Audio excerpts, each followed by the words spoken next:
Chandrababu Singapore పర్యటనతో ఏపీకి పెట్టుబడులు వెల్లువలాగా వచ్చేస్తున్నాయని, technology ఇన్నోవేషన్తో పాటు పోర్టులు, రాజధాని నిర్మాణం లాంటి ఇన్ఫ్రా రంగంలో కూడా కని విని ఎరుగని తరహాల అడుగులు పడిపోతున్నాయి అని తెల్లారులేస్తే పుంఖానుపుంఖాలుగా పేపర్లు రాయడము, గంటల కొద్దీ టీవీలు ఇదే చర్చలు నడపడము చూస్తూ ఉన్నాం. ఇదంతా చూసిన తర్వాత 2014-19 మధ్య ఇలాంటి పర్యటనలతో ఏపీకి ఎంత మేలు జరిగింది అని హిస్టరీ తిరగేస్తే నాకు ఒక పర్సనల్ ఎక్స్పీరియన్స్ గుర్తొచ్చింది. ఆ విషయాన్ని మీ అందరితో షేర్ చేసుకోబోతున్నా.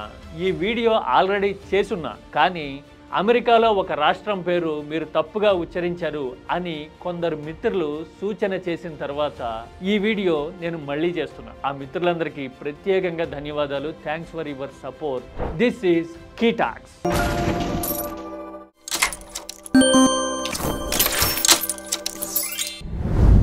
పెట్టుబడుల వేట లాంటి రాబస్ట్ టైటిల్స్ పెట్టి టీడీపీ మీడియా గత 3-4 రోజులుగా ఒకే తరహా ప్రచారాన్ని ఉధృతంగా stage by stage, step by step intensity పెంచుతూ కంటిన్యూ చేయడం అనేది చూస్తూ ఉన్నాం. సింగపూర్ అన్ని వైపుల నుంచి సహకరించబోతోందని, ఇక దిశ దశ మారిపోతున్నాయి అని చెప్పేందుకు ఇదంతా వ్యూహాత్మకంగా వేస్తున్న ఎత్తుగడ. నిజానికి చంద్రబాబు ఎప్పుడు అధికారంలో ఉన్నా కానీ దావోస్ మొదలు దేశాలన్నీ తిరగడము, పెట్టుబడులు తెస్తున్నాము అనే ప్రచారాలు చేయడము, ఎంఓయూలు కుదిరిన తర్వాత ఆ ఎంఓయూ నెంబర్స్ని ఘనంగా ప్రకటిస్తూ ఇన్ని పెట్టుబడులు వచ్చేసాయి అని చెప్పడం చూస్తూ ఉంటాం. ఎంఓయూ అంటే మెమరాండమ్ ఆఫ్ అండర్స్టాండింగ్, అంటే ఆసక్తి ఉంది అని చెప్పడం మాత్రమే. నిజంగా అలాంటి ఆసక్తి ఉంది అని ఎవరైనా చెబితే ఇక అది జరిగిపోయింది, ఫలానా ఉద్యోగాలు వచ్చేసాయి, ఇన్ని వేల కోట్లు ఇక్కడ గ్రౌండ్ అయిపోయాయి అనే తరహాలో మాట్లాడడం చూస్తూ ఉంటాం. అయితే ఇదంతా చూస్తుంటే నాకు ఒక పర్సనల్ ఎక్స్పీరియన్స్ గుర్తొస్తోంది. 2017 ఆఖరిలో చంద్రబాబు అమెరికాలో పర్యటించారు.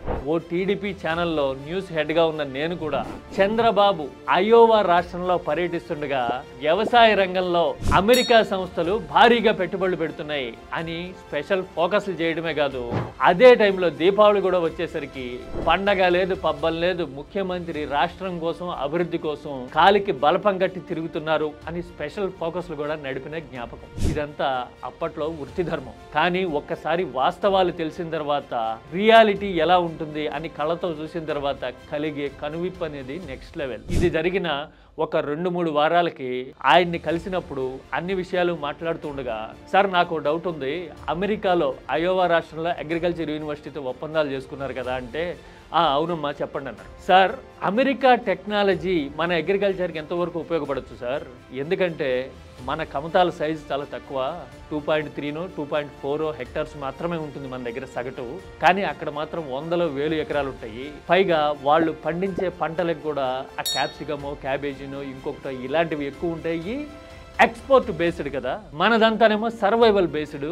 మరి దీనికి అమెరికా టెక్నాలజీ ఎలా ఉపయోగపడుతుంది అంటారు? పైగా మన దగ్గర ప్రధానమైన సమస్య క్రాప్ ప్యాటర్న్, అంటే డైవర్సిఫైడ్ క్రాప్స్, అంటే వివిధ రకాల క్రాప్స్ లేకపోవడము, తర్వాత పండించిన పంటకి గిట్టుబాటు ధర రాకపోవడము, అగ్రి ప్రాసెసింగ్ అంటే పంటతో ఉత్పత్తులు తయారు చేసే విధానం లేకపోవడం లాంటివి కదా మన సమస్యలు. వీటిలో అమెరికా టెక్నాలజీ పాత్ర ఎంతవరకు ఉంటుందంటారు అని నేను అవుట్ ఆఫ్ క్యూరియాసిటీ అడిగితే, మీరు టెక్నాలజీని అర్థం చేసుకోవాలమ్మా, అగ్రికల్చర్ టెక్నాలజీ ట్రెండ్ మారిపోతూ ఉంది. అసలు అమెరికాలో చూస్తే డ్రోన్స్తోనే 100,000 ఎకరాల్లో మందు కొడతారు అని ఆయన చెప్పడం మొదలుపెట్టారు. నేను అడిగింది అది కాదు, ఆయన చెప్తున్నది వేరే టాపిక్ అని అర్థమయ్యి, సార్ ఇంప్లిమెంటేషన్ ఎంతవరకు అవుతుంది ఇదంతా అని ఇంకొకసారి నేను అడగబోతే, నాతో పాటు ఉన్న ఆయనకి విషయం అర్థమైంది. ఆయన వెంటనే అందుకొని, అమ్మ ఇవన్నీ ఒక 20 ఏళ్ల తర్వాత ప్రపంచానికి తెలుస్తాయమ్మా, మనం టెక్నాలజీని పాజిటివ్గా చూడాలని సార్ అంటున్నారు అని చెప్పడం నాకు ఇప్పటికీ గుర్తు.